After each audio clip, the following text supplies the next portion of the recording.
गोंप्री ना सुपारी फूल याच्याबद्दल आज मी तुम्हाला माहिती सांगते.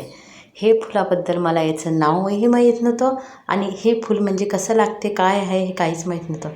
गणपतीच्या वेळेस मी याने एक हार आणला होता. मला हा हार आवडला होता आणि त्याच्यामध्ये हे फुलं होते. मी काय केलं, नेहमीसारखी सवय असल्यामुळे हे फुलं मातीत एका कुंडीत टाकले. हळूहळू त्याचे रोपे यायला लागले.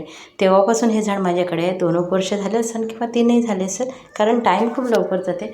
आणि बघा आता मी काय करते, हे सुकलेले फुलं जे असतात ना, हे असे तोडून आहे ना कोणत्याही कॅरीमध्ये कोणत्याही कुंडीमध्ये टाकत राहते आणि वरच्यावर मला याचे रोपे मिळतात. आता हे लावलेले नाही, सर्व झाडं असेच निघालेले आहे.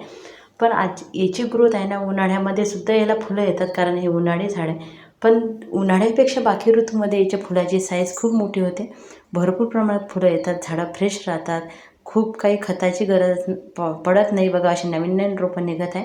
पण आता लावायला टाळा, कारण उन्हाळा एवढा जास्त आहे ना, तर लागलेली रोपेसुद्धा आता जळायला लागतात. इतकी जास्त ऊन आहे, कारण आपल्याला सहन होत नाही आणि या झाडांना तर दिवसभर ते गरम वाफा ऊन हे लागत राहते. आणि त्याच्यामुळे आहे ना, याचे तुम्हाला कुठेही बी मिळत असेल ना, ते सांभाळून ठेवा आणि त्या बीचा उपयोग तुम्ही कोणत्याही कुंडीमध्ये टाकाल ना, तर तुम्हाला रोपे मिळेल. आणि एक वेळा तुमच्या घरी आलं ना, हे झाड कधीच जात नाही, कारण याला फुलं भरपूर प्रमाणात येतात. आणि याची फुलं आहे ना, सुकल्यासारखे वाटत नाही झाडांवर, पण जे जुने होतात ना खालून, मग त्याचा रंग थोडा चेंज वाटते ना, तेव्हा ते बी घेऊन दुसऱ्या कुंडीत आपण लावू शकतो. अशा पद्धतीने हे गोंप्रीना मला बाप्पाच्या आशीर्वादानं घरी आलेलं होतं. आणि बाप्पालाही वाटलं असेल की मला एक नवीन फूल झाड मिळेल. आणि बघा आता तेव्हापासून हे झाड माझ्याकडे बऱ्याच कुंडीत निघालेले आहे.